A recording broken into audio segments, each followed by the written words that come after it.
Good morning, good afternoon, and good evening. Welcome back to another episode of The Good, the Bad, and the Films.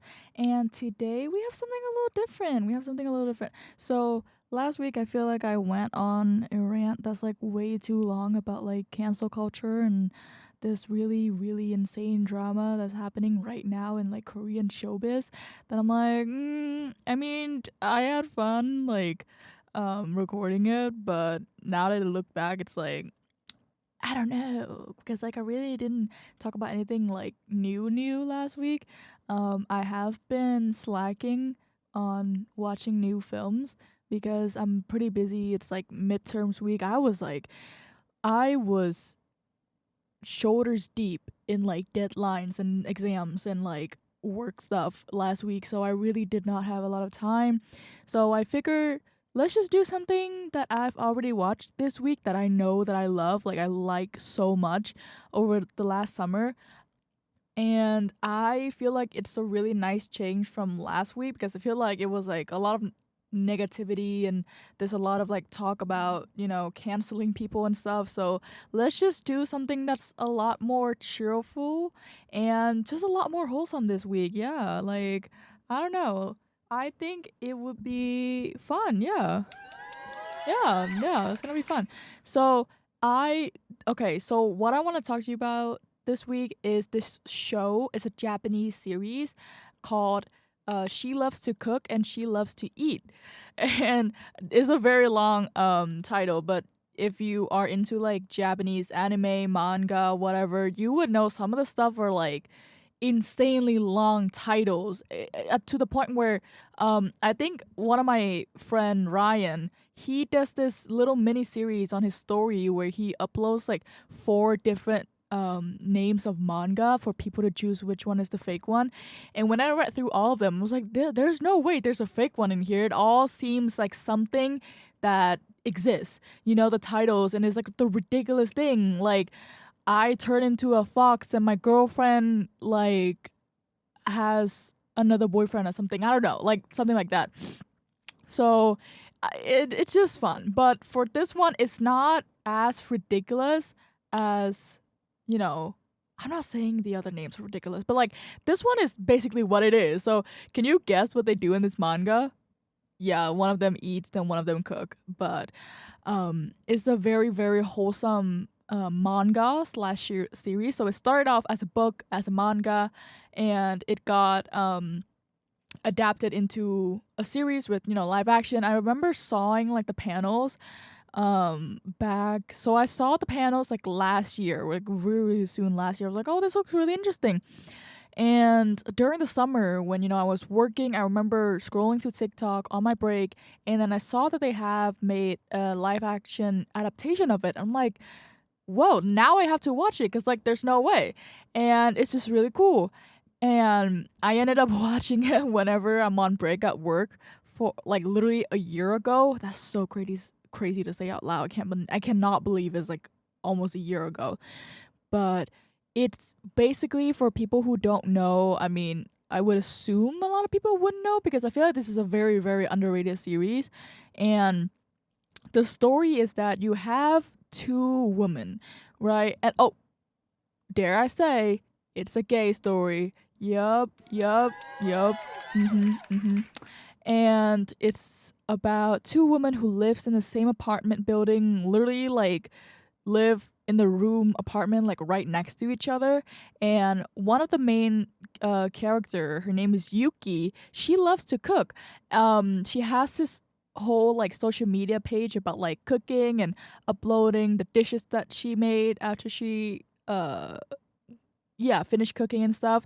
It all looks super super good, but it's a problem because she can't eat a lot, but she loves to cook in like huge portions, but she can only eat like one or two like not even like a half of the portion. She can only eat like one third of the portion and like the rest for lunch or leftover or whatever. And she's like, damn, this is kind of a waste because like, food are meant to be eat immediately right after cooking, but then she can't really enjoy it because like she cooks too much.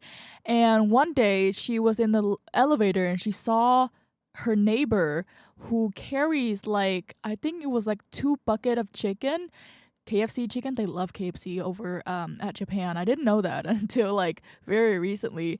And she was like, "Oh wow, are you having a party? Because like, you know, 2 bucket of chicken is quite a lot of food." And and the neighbor, whose name is Totoko, I think they preferred to her Kasuga, like her last name, a lot more for some reason. But I'm just gonna call her Kasuga because that's like what I'm familiar with her with. And so Kasuga was like, "No, this is all for me." And then Yuki was like, "Whoa."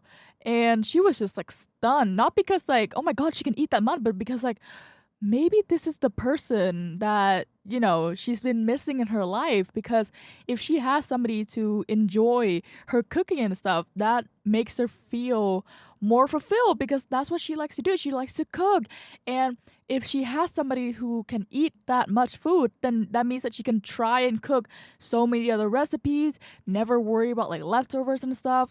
And so after that, Yuki literally just went up to Kasuga and she was like, "Hey, this might sound a little weird, but like, do you want to join me for dinner?" But basically, Yuki asked her to, what is it? Ask her to join for dinner, or like eat the stuff that she cooks.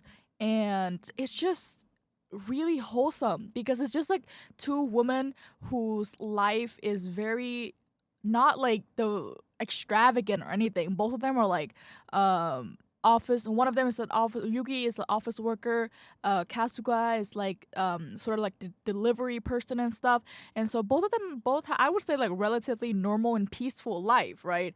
And they found each other very coincidentally, even though they live next to each other, and they were able to share their love with food, which I think is so beautiful, and it is just made in such a subtle and gentle way. Because here's my issue with a lot of like queer media and stuff, is that a lot of the times, especially like lesbian couples, um they get sexualized a lot. And I'm not saying, well, but then you can also argue with me that, you know, every queer representation gets sexualized. That is true. I don't know. It's just like, for me, I feel like, especially gay couples and lesbian couples tend to get sexualized so incredibly much. And don't even get me started on like the yaoi culture, or like, you know, the BL culture. Okay, so I have to admit, back when I was in like middle school or something, I was super into that. I was like, yes, this is like, they're gay, everybody's gay. If I saw like two like male characters or whatever standing within like 5 meters away, like vicinity of like 5 feet away from each other, I would be like, "Oh my god, they're so gay, love that." But now I look back and I'm like, maybe I did a little bit too much. You know, maybe that was kind of that was kind of a bit extra, I would say. And I don't know. It's just I this is gonna be a little bit of like side talk, but it's just like off topic, like, you know, stuff. But I have this really, like, not like I don't hate it. It's just that I find like BL mangas which are so toxic, which are so like, first of all, they sexualize the hell out of the male characters, especially um the bottoms. Yeah, like the bottoms one. And then there's a lot of like sexual harassment, and people normalize the hell out of it.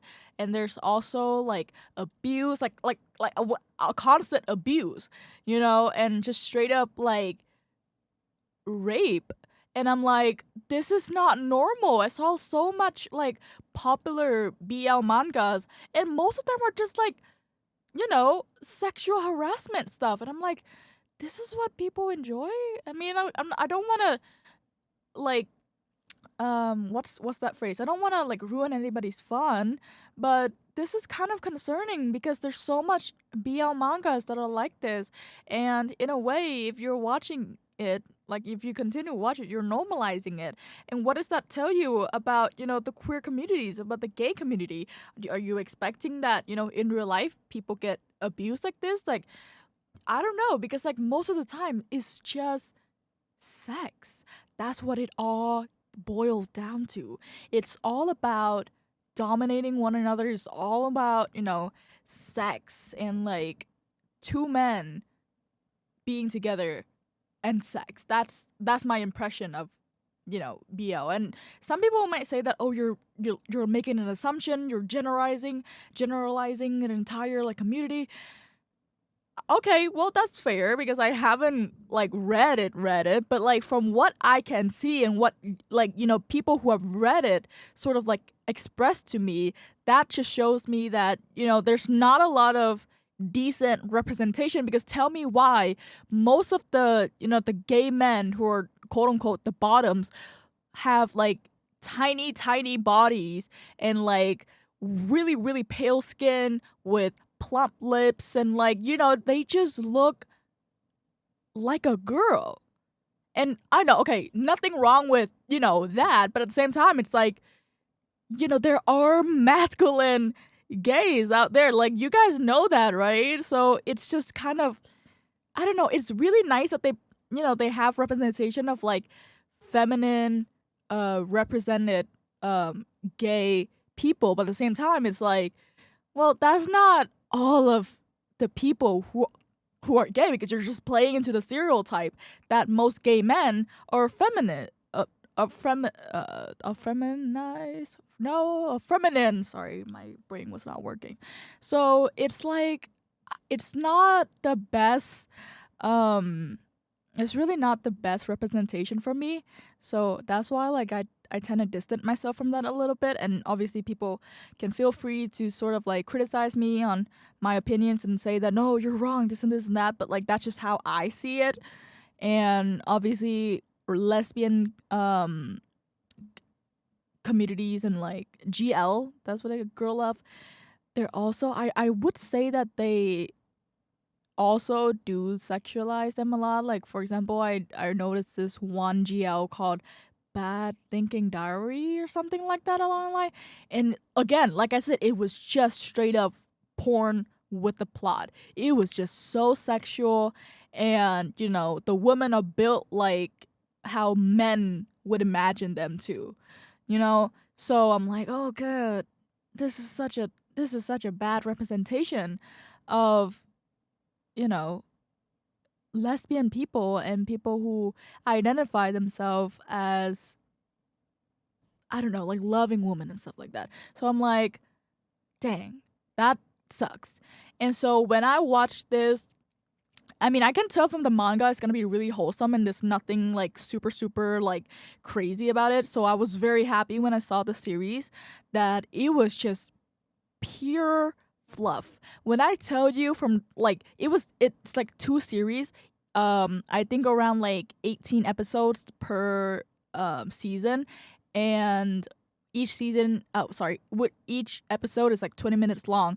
And when I tell you every single episode, I smiled so much. I remember watching it at work. I just keep smiling to myself because it was so cute, and it was done so well, because you have like I said, two very ordinary women, right? Who I don't think they sort of like touch on the sexuality of whether or not they like women that much at all. It's just, obviously 2 neighbors share a meal, they become really good friends, and then slowly they realize they have feelings for each other. I'm like, yes, this is what I want. This is what, I don't know, like this is what GL and BL should be. This sort of like fluff and just pure sweetness from the characters and from the story, because it's a very simple story. It's really, there's no drama like at all, which I find so refreshing. There's not like a third person, there's no love triangle, there's nobody who like, there's no ex-boyfriend that is in a coma and then all of a sudden he wakes up and he's now like, no, you have to get back with me. There's no like rich CEO billionaire who's like, no, you have to sleep with me or something. It is just nothing like that. It is just 2 women, like I said, love food, get together, that's it. That is literally the series. But when I tell you that it is just so good, it's so refreshing, and that everybody should watch it, especially if you're into queer media, if you're queer, then I think that you would love this series, because it just touched on that topic of like being queer, what it means to being queer. And what it's like to be queer in a society that's very against it. So, like Japanese society who are pretty conservative, and they just did that so beautifully and so, like so graceful. So I think I'm gonna go into slight spoilers here. So if you want to watch the entire thing, definitely, like I said to all of my episode before, pause it, go, like right now. Let's just go. And so one of the details I wanted to talk about, well, multiple details I want to talk about was when, so Yuri, I think we see a lot more of Yuri than we do for Kasuga, and for Yuri, she experiences, she went through this sort of like identity crisis because she realized that she likes Kasuga. And then, like any sane person does, she went online, she's like, what is lesbian? Like, what does it mean for a woman to love another woman, like romantically? And she did her research. She was like, wow, so there's like obviously, there's a community like this, and there are people who are like me, and then I'm not alone. And then she read posts on people who are inside the community, and she's like, wow, this is like really cool. This is like a totally different world, because like I said, she has an identity crisis. She have never thought about like, seeing another woman romantically before. But then until she met Kasuga, and until like, they spent time together, she was like, whoa, I think I'm in love with her, and it's just so sweet. And they did it so incredibly well, because it's just like, this is basically what the queer sort of experience is that you have this sort of doubt that whether or not it's right. It's like, is it morally right for you to like somebody who's like the same gender and stuff? So they did that really well. And throughout the entire time that Yuki did her research, she never once was like, oh, this is kind of gross, this is kind of disgusting, I don't want to be that, like obviously she was very like open-minded. She was like, wow, so this is what it's like. So it turns out that I am a lesbian, and that's literally, she says that in the series, like, I figured that I'm a lesbian. So it's just so cool, and it's like there's no negative connotation, there's no like a hateful sort of like message about, hey, if you're gay, this is wrong, whatever. I feel like they did touch upon that a little bit, but not in a way that what's the word? Not in a way that sort of like downplay her, discovery that she likes women and she's a lesbian. And another thing that I really like is that not only do they touch upon, like I said, the experience of being queer, but also like other issues as well, like mental health issues as well. So this is one character in season 2.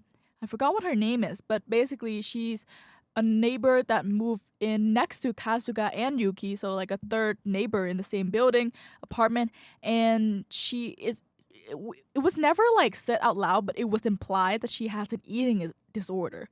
And it was because, when she was little and she would, have lunch at school, she eats very slowly, but then her teacher was like, no, you have to eat in front of me and you have to finish it all so that I know that you ate your lunch. And then from then she sort of developed this phobia of eating in front of other people. And it was just, again, it was just done so respectful. They weren't like, they gave her a backstory, explain why she developed an eating disorder, even though it was never said out loud. And when the character, when she tells it to Yuki, Kasuga, or any other people, they were super respectful of that. They were like, oh, I'm so sorry, I didn't know. So, because I think Yuki, when they met her for the first time, she was like, do you want to join us for a meal, for, a dinner? Because like I said, she really likes to cook. So obviously it would be a normal thing for her to ask it like that. But at the point, she didn't know that the neighbor had, a fear of eating in front of other people. And she was like, oh my God, I'm so sorry, I didn't know that. But then the neighbor also was like very understanding. She was like, no, it's okay. Like, I can still drink in front of you guys. I just can't eat. And then I remember there was this one scene where they went out with all three of them went out with another character that I am going to talk about too, where that character was like, oh, I heard that you have, a fear of eating in front of people. I'm just gonna pack this for you so that you can bring home and eat it to yourself. I'm like, oh my god, this is the best series I've ever seen in my entire life. Never have I seen a more understanding cast of people that does not make me want to throw my phone across the room. Nobody in this film makes me hate them or myself, which I just love that. And not to mention, like, like I said, they touch upon so many like serious topics, but they do it so respectfully and gracefully.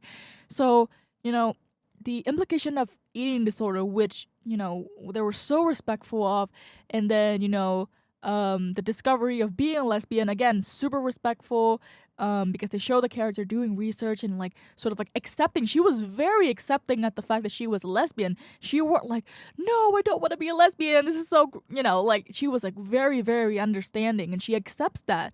And which I understand that could be like a really hard process for a lot of people. But in this show, it was just like, I don't know, it just, because I feel like for the characters felt right. It felt, she was like, okay, well, that helps explain why, she never really had any feelings for guys back in high school. But instead, when she saw like her girlfriends hanging out with guys, she get jealous, but not because of like, oh, they got a boyfriend but not me, but because of like the girls. And she literally, that was her like Eureka moment when she realized that, wow, so these feelings that I have, they have a name for it, and that just feels so justified, and it feels so deserving. And it's just so amazing seeing her sort of like realize that, there's nothing wrong with me. It's just like, now I know who I am as a person, and I have a name for who I am. And I think that it was just shown so beautifully. And so that was Yuki. And then for Kasuga, now I feel like I relate to Kasuga the most out of any other character. Because Kasuga, so she is very, how do I say it? I don't want to use the word shameless because I feel like that has a negative connotation to it. But Kasuga really, is not afraid of the fact that how society might view her as a woman that can eat a lot. This is really like great. There's multiple great scenes with her actually. So her backstory is that she lives in a very sort of like patriarchy family where her mom always gives her dad and her brother like the best part of the meal, and then Kasuga as a child, she wasn't able to eat as much as she want because like obviously patriarchy and sexism and how society deem women to like you have to eat less to like keep your body slim and whatever. So she would occasionally sneak out at night to make herself food, because that's just how she is. She likes to eat and she can eat a lot, and obviously it's not fair to sort of deny her that she can eat more, and so I really love the fact that they didn't make her and this is obviously credits to the author of the manga as well, is because a lot of people still assume that, for example, women, when we go, for example, if we go on like a first date, they would assume that we order like a salad or something, or that we eat very, very less because we want to impress them or something. They'll say that, oh, I'm so petite and I don't eat a lot, I'm very feminine and stuff like that. And I love the fact that Kasuga was like, no, I eat a lot, and that's just how it is, and that's just how I am. Like, why would I have to be, ashamed of it? I love that. And it's shown very clearly to this one scene where she went to a restaurant and she ordered food. And, she ordered, I think it was like chicken karaage, and which is like Japanese fried chicken and then with rice. But then the chef, for some reason, he was like, "Oh, you're a woman. I'm just gonna give you less rice because most women ask for less rice because they want to keep their body and stuff like that." And so she was like, and then she looks to her side, and like the man gets like twice as much rice as her, and she's like, actually, can you just give me like the regular portion? Like, why are you skimping on the rice for me? And then the chef was like, "Oh my god, I'm so sorry," and stuff like that. And I'm like, this is what I want to see. Because I myself, I don't want to share too much about myself because I feel like this is why I relate to her so much, because it feels very personal for me. Because I do struggle with the fact that I am not as small as other girls my age, but or how society deems I should be. And I've always had issues with eating, and not as in like I starve myself or anything like that. And I'm so sorry if this is triggering for a lot of people, but I just wanted to share. um I I personally like Kasuga. I can eat a lot, right? And it's not a bad thing at all. It's just like, that's just how my stomach is. I can ingest a lot of food and I get hungry and I just eat until I'm full. That's it. Like, there's nothing crazy about that. That's human biology. But at the same time, because I live in a country that is so, like, it's just so controlling of how much women should eat, how women should look like, what is the ideal weight and stuff like that. So I feel like I relate to her a lot because I don't know, it's just the thought of not being able to eat until I'm full, or feeling guilty, it's just like that's my entire story. And I see myself in Kasuga because of that. And I mean, I'm learning to be like her, of like not being ashamed of the fact that I like to eat. I do like to eat. I love to eat. Are you kidding me? I feel like it's the best thing ever. Especially with like good food or whatever thing like that. And I'm Vietnamese. We have insanely good food over there. So I feel like you shouldn't be ashamed of being able to eat a lot, And obviously, I'm not enabling anybody to be like, "Hey, just eat everything as much as you want." It's just like it's a personal issue with eating the amount that society wants us to. Of like, okay, the beauty standard told us that, hey, this is the amount of rice you should eat, and I feel like I have a very difficult time trying to like get away from that model. And Kasuga, when I see her and she was being so amazing about, you know, staying true to herself and not changing, I was like, that is amazing. Because I have not been able to do that for quite a while. So I do appreciate a representation of women, and obviously the actress who portrayed the character wasn't like the what is it, the I forgot the word, conventionally slim, like slim body sort of like character too. So I also really appreciate that because we get more representation, especially with people who have similar body types like I am, which is huge because like this is Japan we're talking about, which is obviously a very conservative country. I would only imagine like they don't have a lot of like plus size or people who are I don't know. It's just like they don't have a lot of diversity in terms of body types over there. I would assume because that's I can say the same for a lot of like especially like East Asian countries. It's just something that we need to change, but a lot of people don't realize that. So yeah, and aside from the three characters that I already talked about, there's also this one other character. I also forgot her name, but she was an older woman, and she is asexual. An asexual character in a Japanese series. I can't say that I see that a lot in not just like Japanese media, but like media in general, period. Because I feel like asexuality is definitely part of, you know, the LGBTQ plus community that people don't tend to pay much attention to for some reason. Because like obviously you have gay, you have lesbian, you have trans, you have just anybody who identify as queer. You see that a lot, and that's a really really good thing. But at the same time, sometimes we forget that you know there are people who identify as asexual and they're not really attracted to anybody, or they don't want to engage in like sexual behaviors and stuff like that.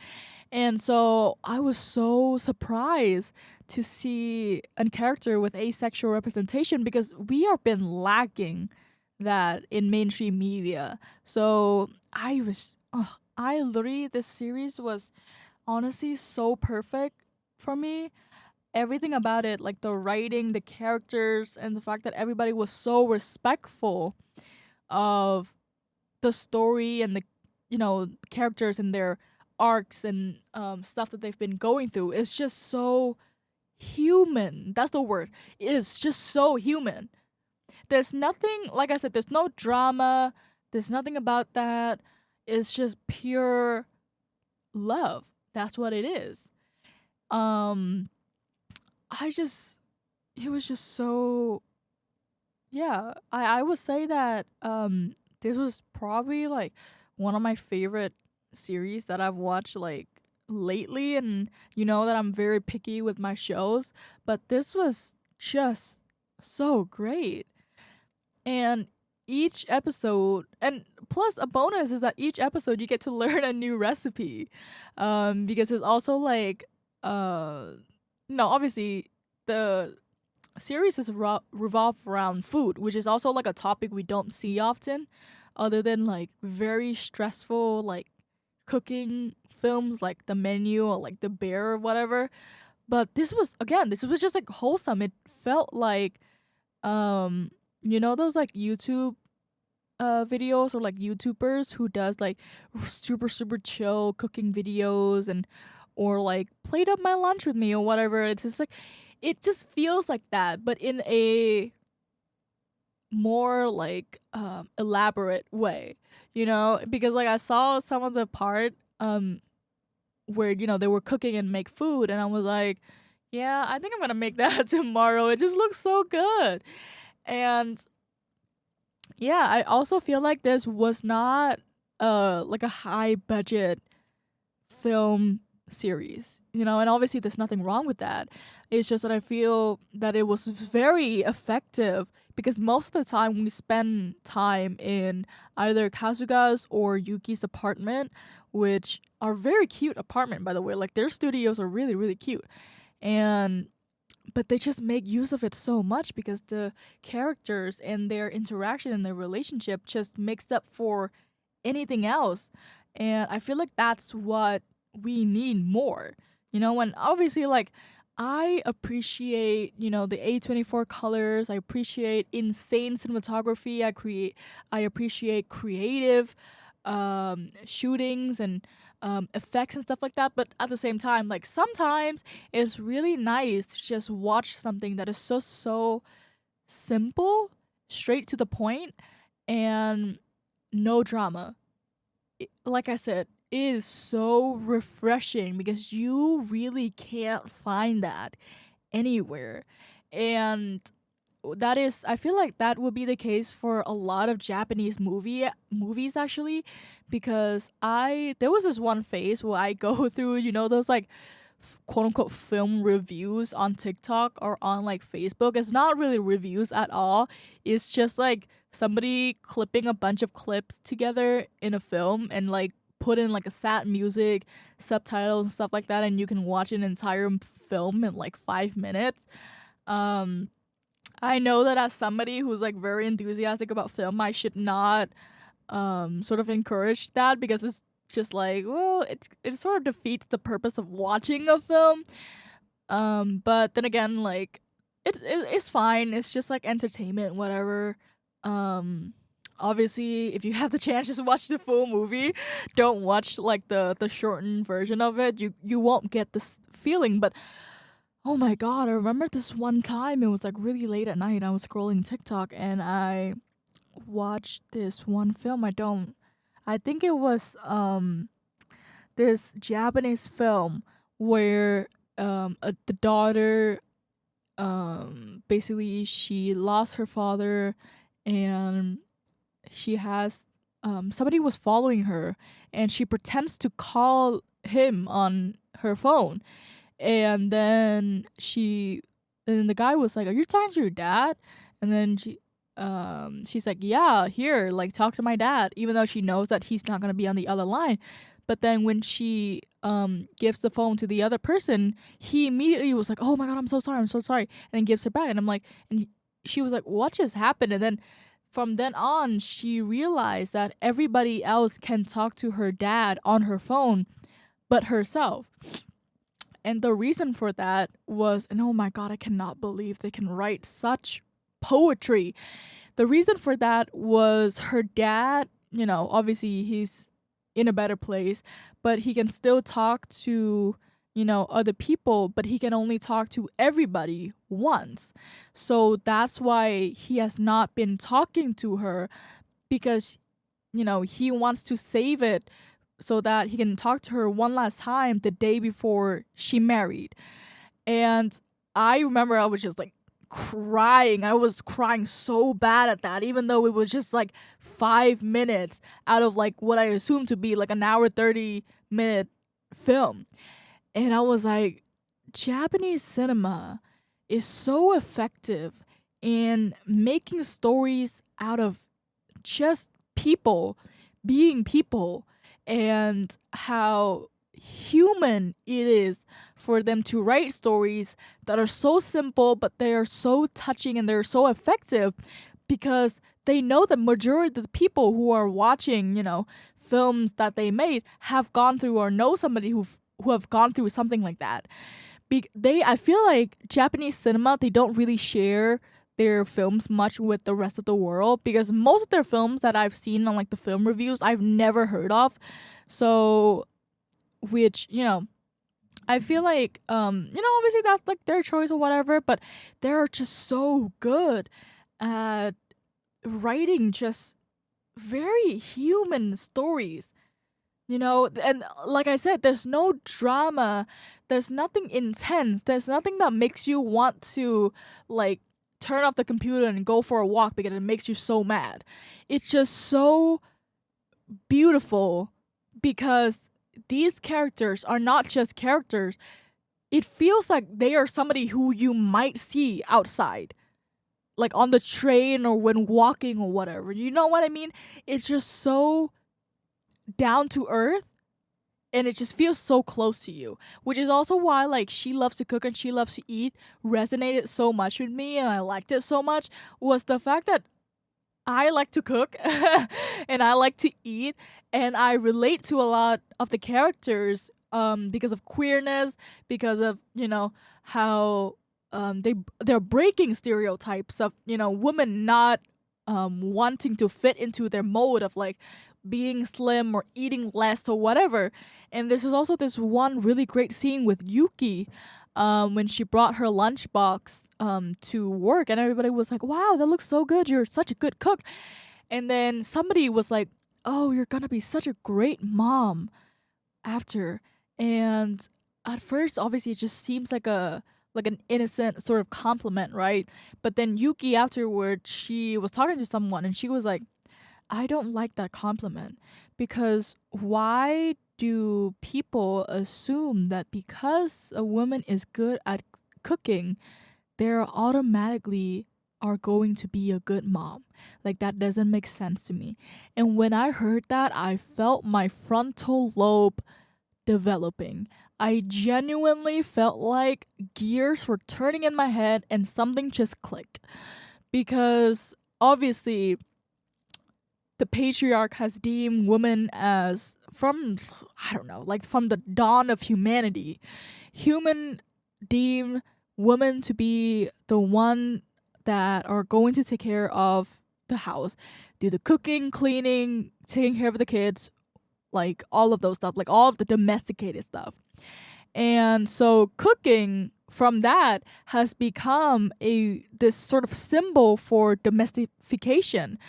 And it's just, Yuki makes such a good point, because since when does cooking, this very very like basic skill that allows people to live, because if you don't cook, then what are you gonna eat? You can't always spend money outside, like it's just like a very very basic human skill. Since when does a woman who likes to cook, you're just gonna assume that she's gonna be a good mom? What if she doesn't want to be a mom?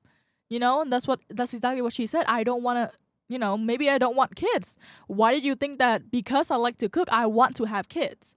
It doesn't make sense to me. And I was like, oh my god, you are such a queen, Yuki. Like I said, it was so simple, from a compliment that you would hear like so frequent, right? If you see a woman who are like, obviously, and I'm not saying, because as a woman, I love to cook, but obviously if somebody told that to me, I'd be like, what are you talking about? What are you talking about? Like, that's kind of crazy. So yeah, because you don't say that to a guy who likes to cook, right? Like, you would say that, oh, he's so talented and whatever. You don't say that, oh, he's gonna be such a good dad. Like, you don't see them say that to guys who like cooking, just women, because cooking is such a quote unquote woman's job.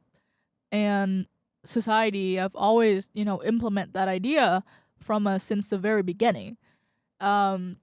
This show is just constantly defying stereotypes and assumptions about women and the LGBTQ plus community, as well as some of like the mental health problems. And I feel like, obviously, when you hear me saying like they were able to tackle like this many problems in one series, you're gonna be like, oh, but it must felt so forced. It was not at all. When I tell you that it just felt so natural, because again, they took examples of real life, very frequent, compliments and actions that people might say or do in everyday life. It's not just like somebody suddenly came up to Yuki and Kasuga and was like, hey, you guys are gay. That's disgusting, But it's more like, when you go to a restaurant and somebody was like, wow, you're gonna eat that much, it's just like small, like seemingly innocent things like that. And they were able to twist it in a way that is more empowering than it is sort of like demotivating or downplaying the characters, or just, people's in general feelings. And I feel like they did such an amazing job with that.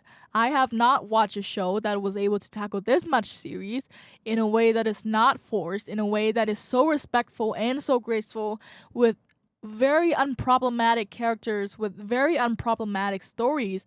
And so if you want to take a break from, all of those like insane stuff that makes your brain want to pop out and sort of like go for a walk, then I highly suggest this series. And as you can tell, I'm very enthusiastic about it too. So I would feel very sad if you guys don't enjoy it as much as I did. Obviously, I'm not gonna be like, why didn't you enjoy it? But like, it's a very nice change of pace. That's what I, would say. And I appreciate that a lot. I really do. I would hope to see more of stuff like this in the future, especially in like mainstream media, because like I said, this is such an underrated series. It really is. So hopefully we would see more of this in the future, and hopefully we see more representation of people from all over all over the world with issues that are very humane, that are very us. That's what I would say. But yeah, I hope you guys enjoyed this episode, and this is probably but this is gonna be my last episode before spring break, so I don't think I'm gonna do an episode next week. But We'll see though. We'll see. But for now, I hope you guys have a great spring break. We all deserve a break. I know I do. So I hope you guys enjoyed this episode. And yeah, just have a great, great week off, guys. Bye.